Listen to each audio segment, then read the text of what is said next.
AR Rahman ఒక ఇంటర్వ్యూలో చేసిన వ్యాఖ్యలు దేశవ్యాప్తంగా దుమారం రేపాయి. ఈ నేపథ్యంలో ఈ వివాదంపై స్పందించారు రెహమాన్. తన మాటల్ని తప్పుగా అర్థం చేసుకున్నారని, భారతదేశం తనకి స్ఫూర్తి అని, గురువు అని, నివాసం అంటూ రెహమాన్ అంటున్నారు. సంగీతం ఎప్పుడూ తనను భారతీయ సంస్కృతి విలువలతో అనుసంధానించే ఒక సాధనంగా నిలిచిందని, తనకు దేశాన్ని గౌరవించడం, సేవ చేయడం మాత్రమే తెలుసు అంటూ రెహమాన్ అంటున్నారు. దేశంలోని సంస్కృతులు, సాంప్రదాయాలను గౌరవిస్తూ ముందుకొచ్చానని, తన వ్యాఖ్యల ఉద్దేశాన్ని వక్రీకరించకుండా అర్థం చేసుకోవాలంటూ రెహమాన్ కోరుతున్నారు.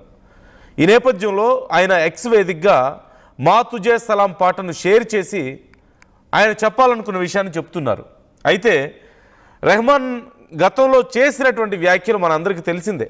గత 8 ఏళ్లలో బాలీవుడ్లో ఒక పవర్ షిఫ్ట్ చోటు చేసుకుందని, ఒక సృజనాత్మకతకు ప్రాధాన్యంతో తగ్గిపోయిందని, సృజనాత్మకతకు ప్రాధాన్యం ఇవ్వనటువంటి వ్యక్తుల చేతుల్లోకి పూర్తిగా బాలీవుడ్ అంతా వెళ్ళిపోయిందని, మతపరమైన అంశాలు కూడా తనకు అవకాశాలు రాకుండా చేశాయి అంటూ ఆయన చేసినటువంటి వ్యాఖ్యలు మనం చూసాం.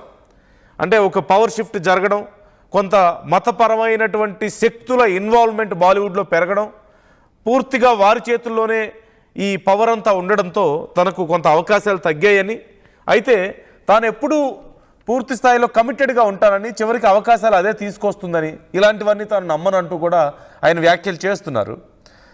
ఈ విషయానికి సంబంధించి చాలామంది హిందూ సంఘాలు రెస్పాండ్ అయ్యారు. కొంతమంది బీజేపీ ప్రముఖులు మాట్లాడారు, రఘునందన్ మాట్లాడారు, అలాగే కంగనా రనౌత్ ఈ విషయంలో చాలా సీరియస్గా రెస్పాండ్ అయ్యారు.